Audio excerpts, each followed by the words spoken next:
बहुत तरफदारी कर रही थी ना अपनी आरती भाभी की। जाओ देखो जाकर, कितनी चालाकी से उसने 4 आंसू बहाकर प्रतीक को अपने जाल में फंसा लिया और प्रतीक ने सब कुछ उगल दिया।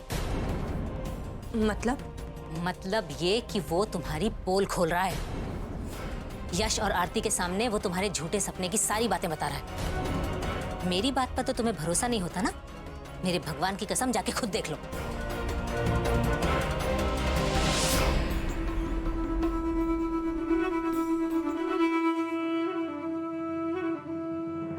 और इसके लिए मैं आप दोनों से माफी मांगता हूं।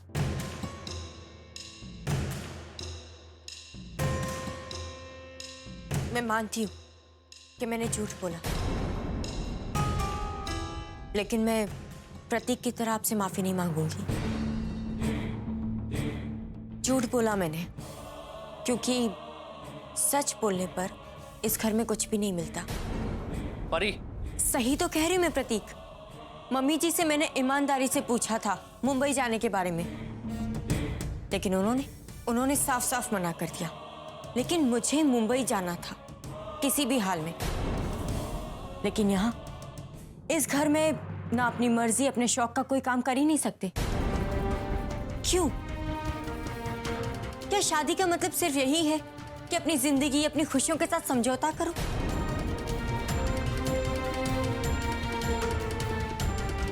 परिधि, शादी का मतलब कॉम्प्रोमाइज नहीं होता है। शादी का मतलब होता है एक दूसरे की इज्जत करना, एक दूसरे का साथ देना, जीवन भर साथ देना। तुम इस परिवार का हिस्सा हो, इसीलिए मैं तुमसे कह रहा हूं, झूठ बोलकर तुमने गलत किया। अगर तुम्हें मुंबई ही जाना था तो एक बार आरती जी से कह दिया होता तो हम कभी मना नहीं करते। इस तरह झूठ बोलकर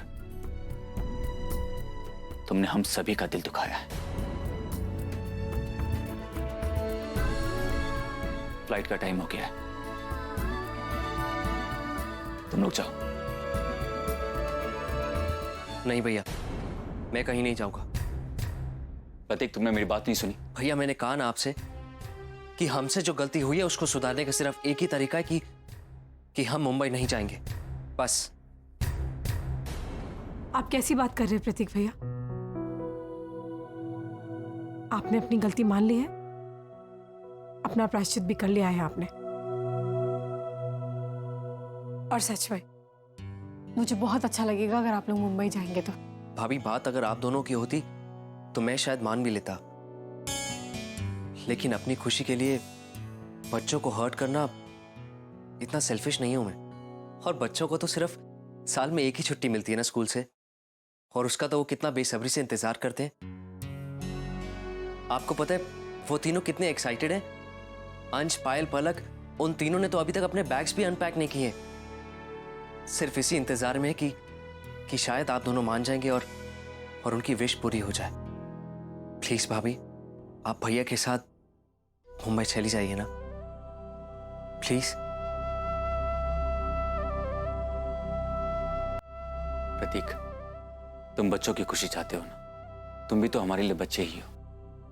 तुम्हारी खुशी भी मायने रखती है हमारे लिए, समझे तुम? मैं मानता हूं अगर आप हमें जबरदस्ती भेज भी देंगे मुंबई तो हम वहां खुश नहीं रह पाएंगे, ना ही एंजॉय कर पाएंगे, और तो और भैया, परी को भी अच्छा नहीं लगेगा। मैंने कह दिया ना, तुम जाओगे तो जाओगे। सॉरी भैया, लेकिन मैं आपसे कह चुका हूं कि इस बार मैं आपकी जिद के आगे नहीं झुकूंगा। आप पढ़ें, इसका मतलब ये नहीं कि मैं आपकी हर बात मानूंगा।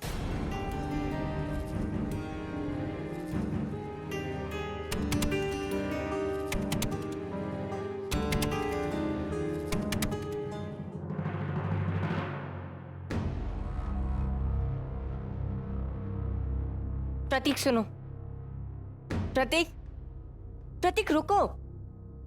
जब यश भैया तैयारी नहीं जाने के लिए, वो कह रहे हैं कि तुम दोनों हो क्या हो, तो जबरदस्ती क्यों? परी, ये तो उन दोनों का बड़प्पन है कि सब कुछ जानने के बाद भी उन्हें हमारी खुशी की फिक्र है। भैया और भाभी ने तो जता दिया कि उन्हें हमसे कितना प्यार है। बड़प्पन के बदले में वो हमसे कुछ नहीं चाहेंगे। तुम्हें नहीं लगता कि कि उनकी खुशियों का ख्याल रखना हमारी जिम्मेदारी है। हाँ प्रतीक, अरे लेकिन सच कहूं, जो खुशी रिश्ते निभाने में है ना, वो और किसी चीज में नहीं है। देखो तुम मुझे गलत मत समझना। ऐसा नहीं कि मुझे तुम्हारे इमोशंस की कोई परवाह नहीं है। अगर आज तुम मेरी जिंदगी में हो ना, तो सिर्फ और सिर्फ यश भैया के कारण। मैं उन्हें हर्ट नहीं कर सकता परी। तुम खुद अपने दिल पे हाथ रख के कहो, क्या तुम ऐसा कर सकती हो? नहीं ना?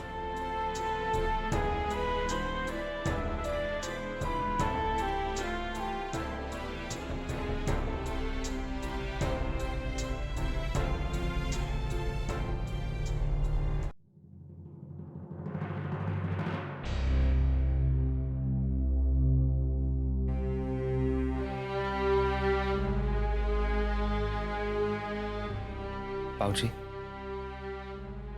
अरे प्रतीक, तुम गए नहीं अभी तक? नहीं बाबूजी, वो मुझे आप दोनों से कुछ बात करनी थी। बाबूजी, आप आरती भाभी और यश भैया को बच्चों के साथ मुंबई जाने दीजिए। प्रतीक, तुझे पता है ना बेटा मैंने क्यों मना किया है, फिर भी तू ये बात कर रहा है। माँ, हाँ ऐसी बात नहीं है कि मैं आपकी बात की इज्जत नहीं करता या आपकी बात का मान नहीं रखना चाहता।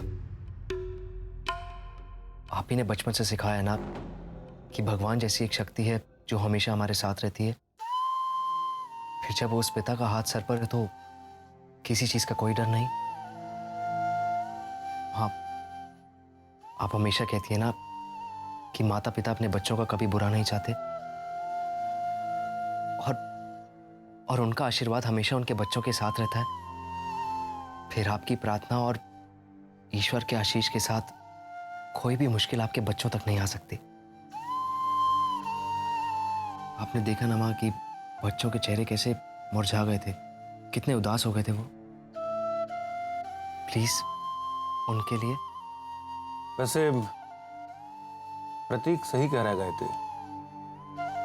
एक बुरे सपने के कारण हमें अपने उस सपने को नहीं भूलना चाहिए जो हम सबकी आंखों में पल रहा है।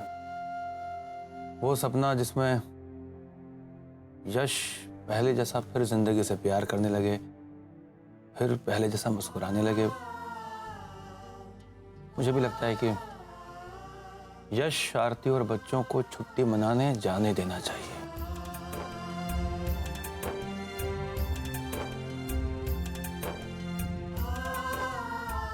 जी, लेकिन एक प्रॉब्लम है। वो यश भैया कैसे मानेंगे? मेरा मतलब, वो तो इतने जिद्दी हैं और किसी की कुछ सुनते ही नहीं है। फिर कैसे? होगा जिद्दी, लेकिन मेरी बात माननी पड़ेगी उसे। ऐसे बड़ों का आदर करना यश से ही सीखा है मेरे बाकी सारे बच्चों ने।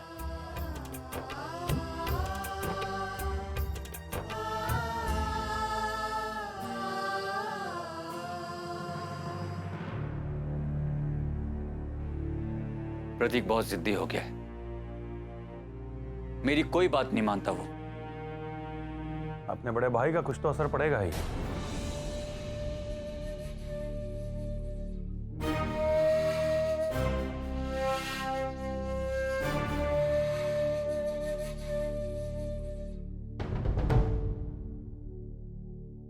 तुम्हें प्रतीक की जिद दिखाई देती है, खुद की नहीं।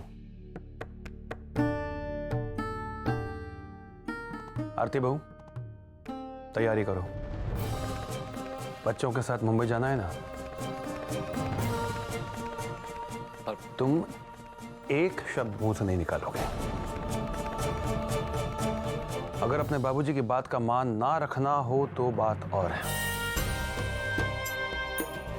मतलब हम हॉलीडेज पर जा रहे हैं ना पापा? पापा, हमें सच्ची मुंबई लेके जा रहे हो ना?